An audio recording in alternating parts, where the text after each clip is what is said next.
Welcome to the Knock Doc. I'm your host, William Hall, broadcasting live from Kingsland, Texas, USA, with another episode of Testimonials. I call them Testimonial Tuesdays with new guy, Mr. Matt Tillman. Matt and I have been Facebook friends for many years, it seems like, and seen interactions from this youngster. Young at heart, young at mind, even though he's got a nicer beard than I've got, that's for sure. Welcome, Matt, to the show. It's a pleasure. Thank you for joining me. Shalom. And how are you today? I'm doing well. Thank you for joining me and being willing to share your testimony with people. Thank you for having me. Yeah. Absolutely. And so, just right off the bat, I was kind of intrigued by your basic testimonial of you were mainly Catholic your whole Christian career before you left altogether, and that's good because I think this might be the first one. I've had a couple who were Catholic and they went from Catholic to Christian, and then from Christian to Messianic, but this will be the first one that was just all Catholic. And so, I'm intrigued by how much Catholic you actually were. Why don't you tell us a little bit about your background? As well. I'm jumping the gun a little bit. Usually, I do the background after I ask you about your parents and your grandparents. Let's start there first. With your parents and grandparents, were they religious people? Were they secular? Tell us a little bit about your family history. My dad was not particularly religious. He had his beliefs, but he didn't like to express them or argue with them. My mom, deeply religious, very involved in the church, and her whole family was. They're all believers in Jesus, but probably 80% of my mom's family has left the Catholic Church now and gone into various Christian denominations. I don't know about my dad's side of the family, but they were also all raised Catholic. I don't think very many of them are also still Catholic. There was 6 children in my mom's family and 6 in my dad's family, so I have a lot of cousins. My mom and dad had 6, and so I've got a lot of nieces and nephews, and very few of them are still Catholic. But are they still religious? Meaning, did they go to Christianity? Yeah, no, almost all of them are still. Yeah. Interesting. Did any of them of your direct family members, your even your cousins or siblings, did they take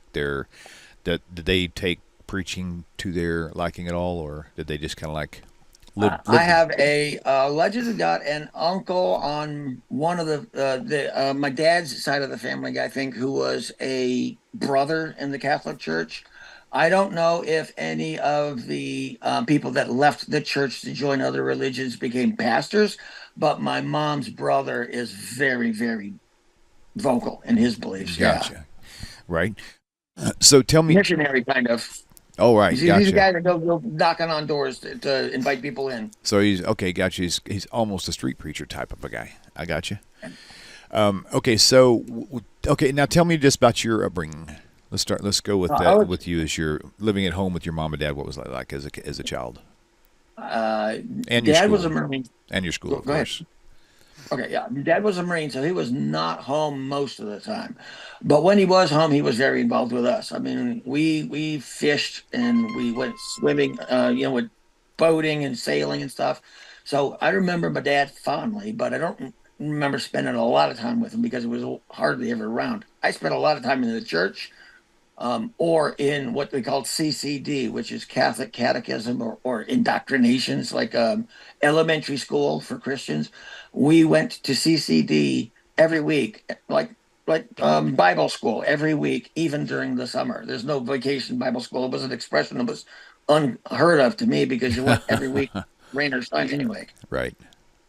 That's so yeah, we were steep, but it's unfortunately they only teach you the same little stories. It's always about the Good Samaritan or the returning the prodigal son story, or something about one of Stephen getting killed by the stoning or whatever. It's never right. It's never in-depth stories, and they didn't really do much about fulfilling prophecy, to explain why Jesus is the Messiah. You're just supposed to accept that the miracles are what the story is. So your education, Catholic education, was it was it just elementary? Did you take it in junior high and high school also?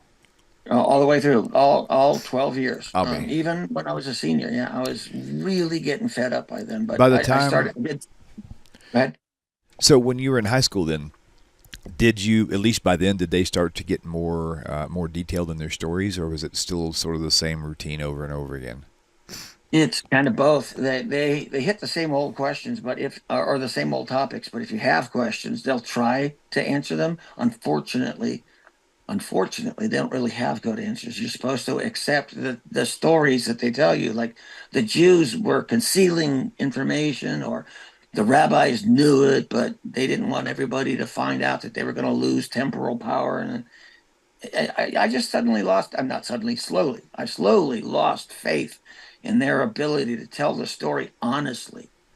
Because if the Jews rejected Jesus, why? Why did they do that? What did they see that they didn't like? Yeah. Or did they not see that they wanted to see, but they didn't see? Did your years of schooling in the Catholic Church did that end up keeping you religious overall, or did you at some point backslide, as they say, and just fall into the world, and then as you got older, you kind of returned back to study and found Judaism? Tell us a little bit about that. Yes, it is a very big problem that I have seen many times people do is in the church, you're told that there's only one God, and that's Jesus, and he's the Son of God, and he's the only God, but he's not Jesus. And the Holy Spirit, he's God, but he's not Jesus, and he's not the Father.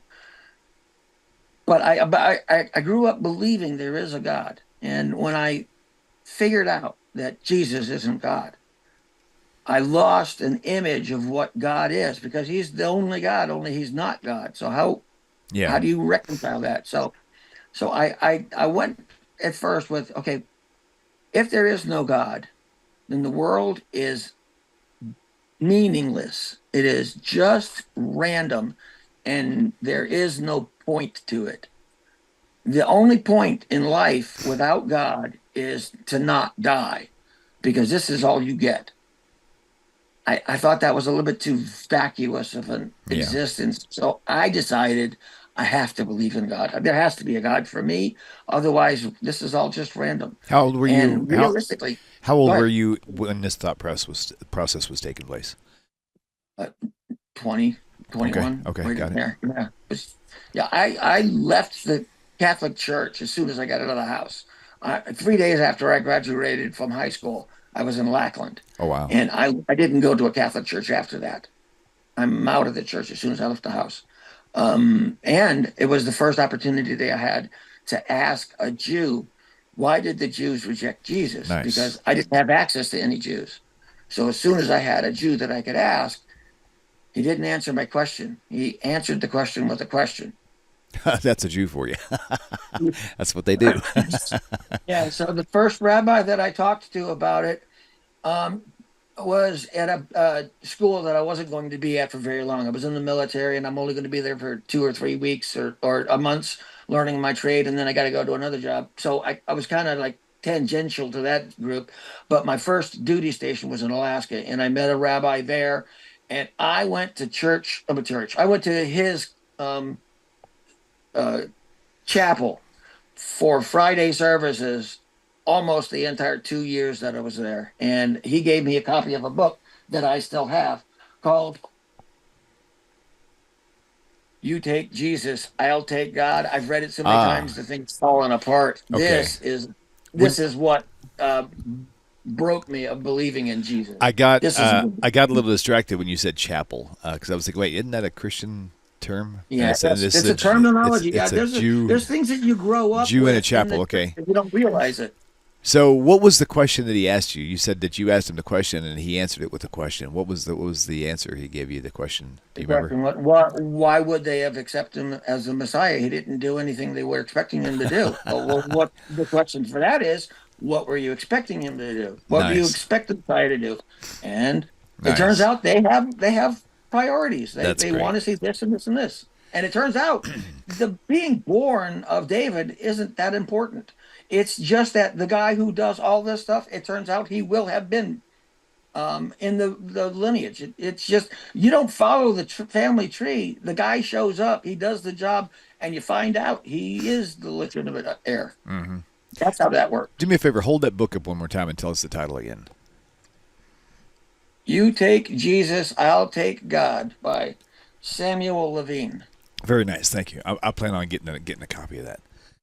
It is available on Amazon. I recently bought a copy and gave it to my rabbi. I live in Jacksonville, North Carolina, and a rabbi from the background that I need. He speaks a little Spanish. He's Moroccan, so he's Sephardi, but he's worked with the Rebbe, so he knows about Aish Torah. He knows the concepts that I grew up with.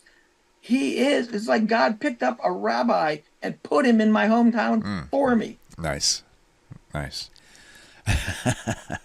Very good. Okay, so you kind of expressed, well, you totally expressed how your history in school was, and then when you were around 20 years old or so, it seems to be about when you really started getting more serious about God. But you may have even been more serious about God in high school. Otherwise, you wouldn't have been concerned about leaving for religious reasons.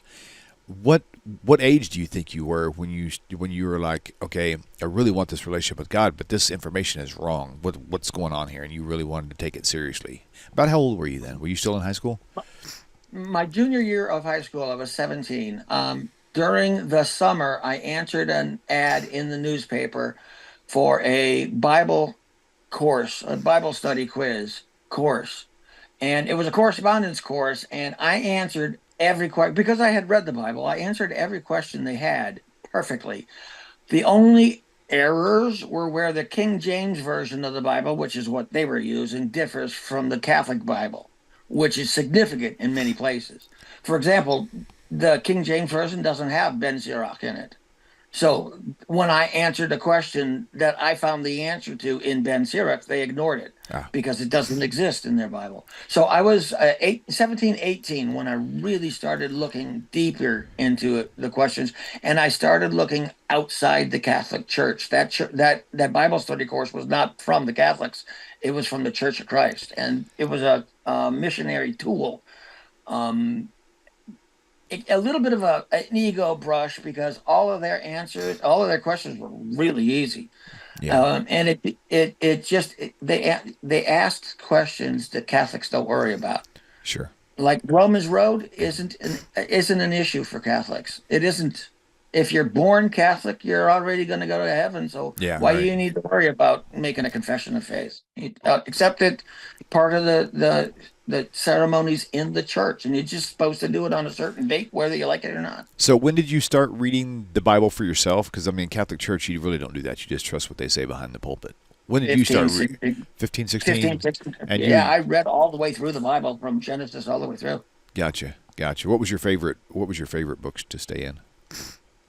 The storytelling ones, Genesis, Exodus, Matthew, Mark, Luke, John, the ones uh, Joshua and Judges. Gotcha. The storyteller. I don't really like Where did Psalms you and stuff is good, but it's not the story. Where did you find conflict as you started reading the Bible yourself? Where did you find conflict with what they were teaching? I did something you're not supposed to do, and that is I read the Bible backwards, verse by verse. If you go through John and read the last verse as it is, and then back up one verse and read that one, you come to the part where it says that I've told you that I'm going, and not one of you has asked, where are you going?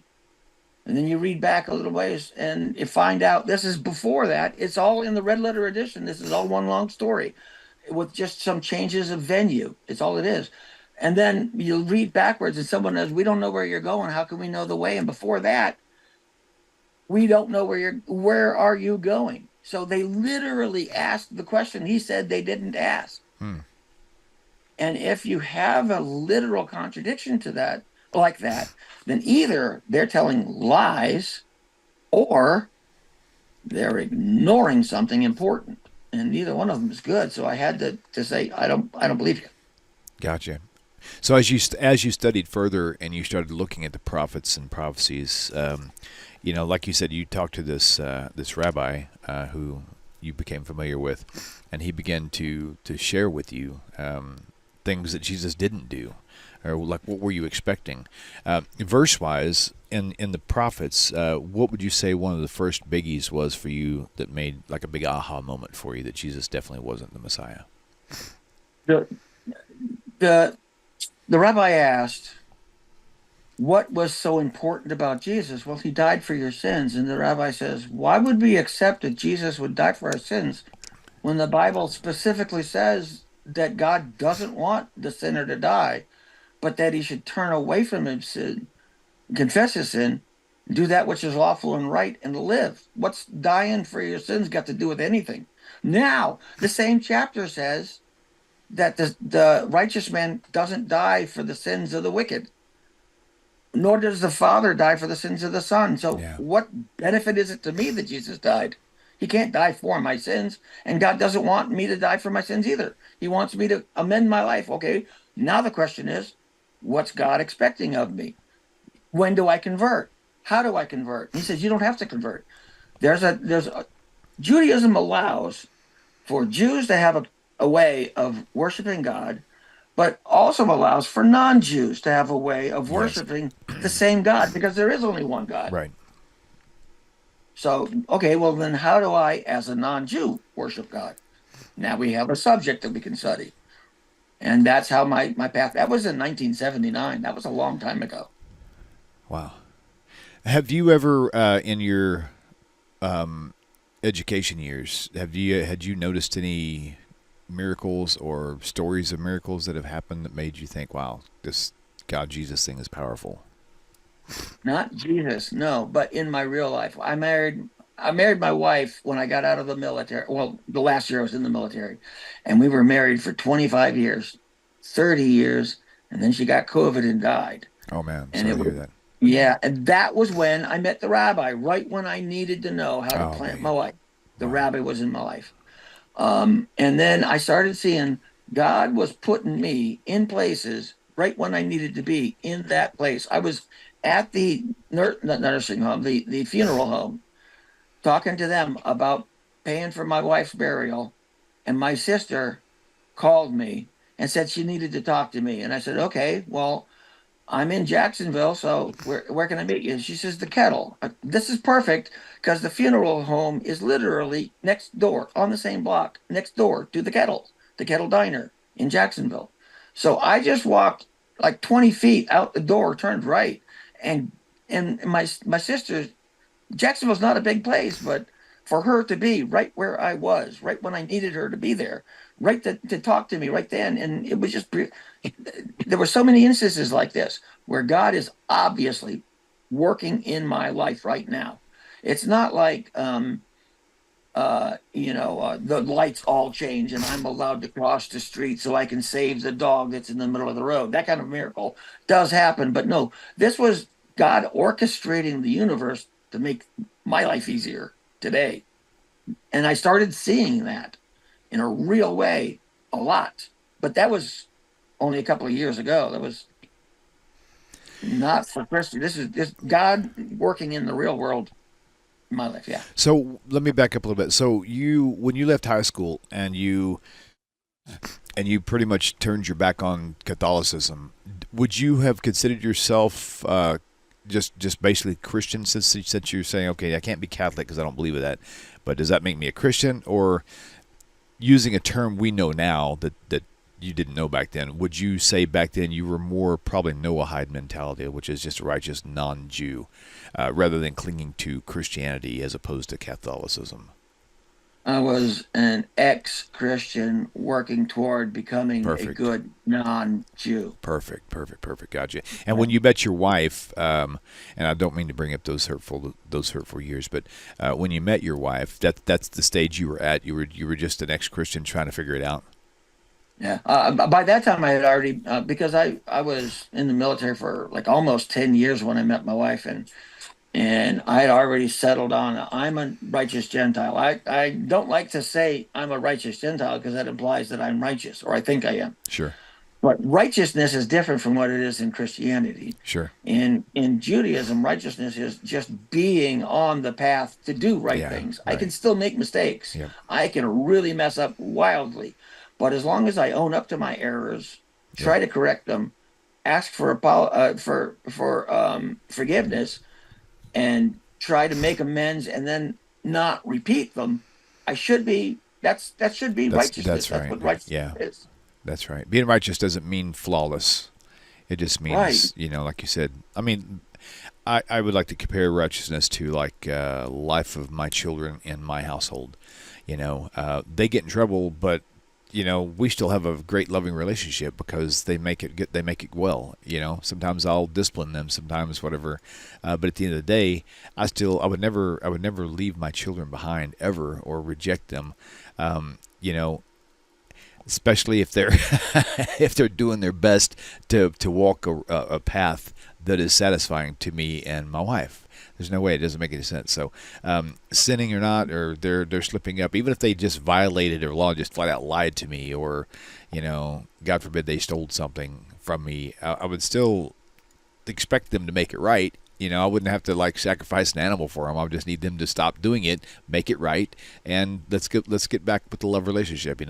So that makes Yeah. sense. Yeah. Imagine your child comes to you and says, "Dad, I'm sorry. I went into your wallet and took that $100 out.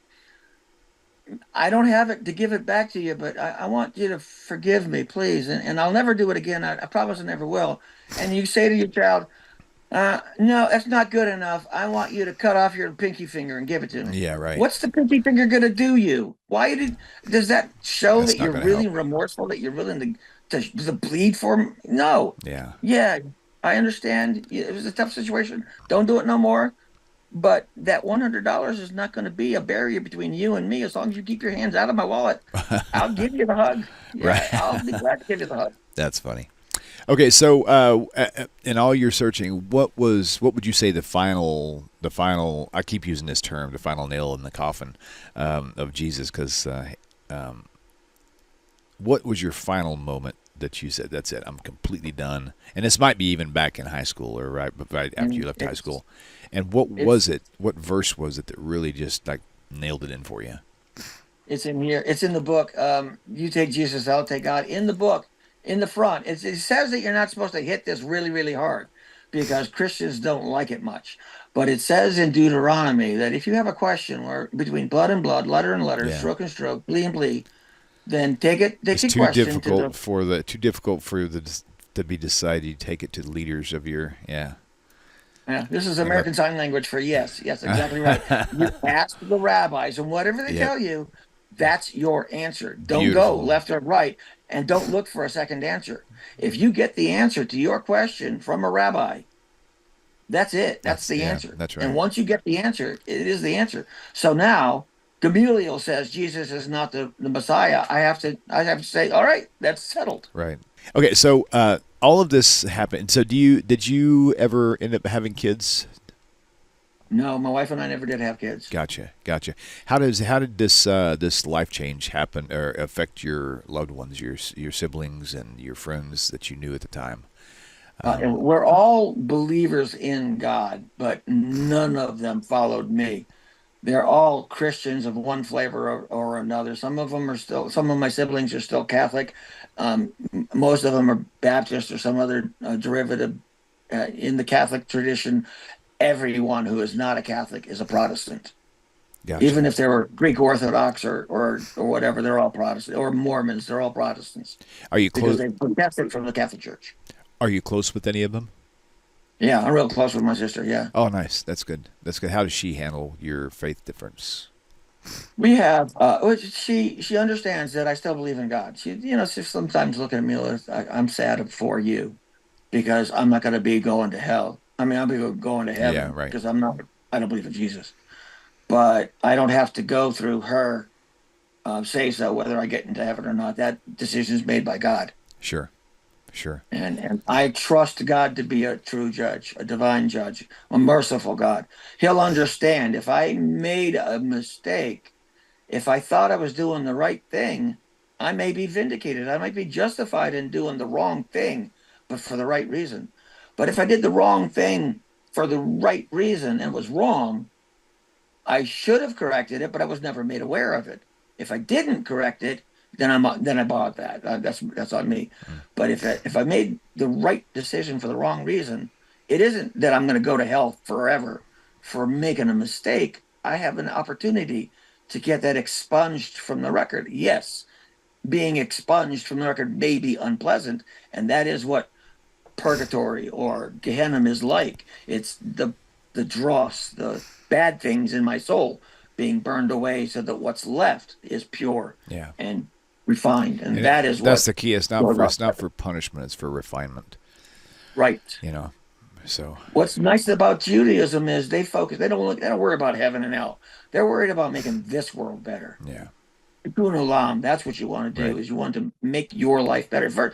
One of the Psalms says, in keeping the commandments, there's great reward if you're careful on it. Even if you didn't believe in God, if you kept the commandments because they came from God, then the people that you're dealing with would understand that you're an honest man trying to do the right thing. You might be wrong about why you're doing that, but it works. And a system that works works. So Yeah. why not use it? Sure. Sure. Okay. Final question. How do you find out about Tanakh Talk, my channel? YouTube. Yeah, I've been involved since CompuServe days. I was online trying to talk with other people, find people that believe the things that I do, or that understand things the way I do. And I found a YouTube video and fell in love with it. This is a guy that I can start following. That's cool. Very good. Matt, I really appreciate your time. Your testimony was definitely delightful. Thank you for sharing it with me. And again, sorry for your loss. Thank We you for arrived. having me. You betcha. You betcha. And guys, thank you all for tuning in. Be sure to hit that like button, subscribe to the YouTube channel, turn on all notifications so you don't miss anything. And yeah, you can also follow me on Facebook. I put a lot of posts and updates there as well. Matt, you should have a good one. And y'all have a great Shalom. day. Shalom, Shalom. everybody. Peace. If you enjoy this channel and the content, and it has changed your life, or perhaps the life of a loved one or a close friend, would you please consider supporting this work? You can click this link and it'll take you directly to my website with the donate button. Or there's a Patreon link and a mailing address for snail mail if you would prefer. If you do donate, please do me a favor and leave me a phone number where I can contact you and thank you properly. I hope you all have a wonderful 2025. Shalom. והכמיהה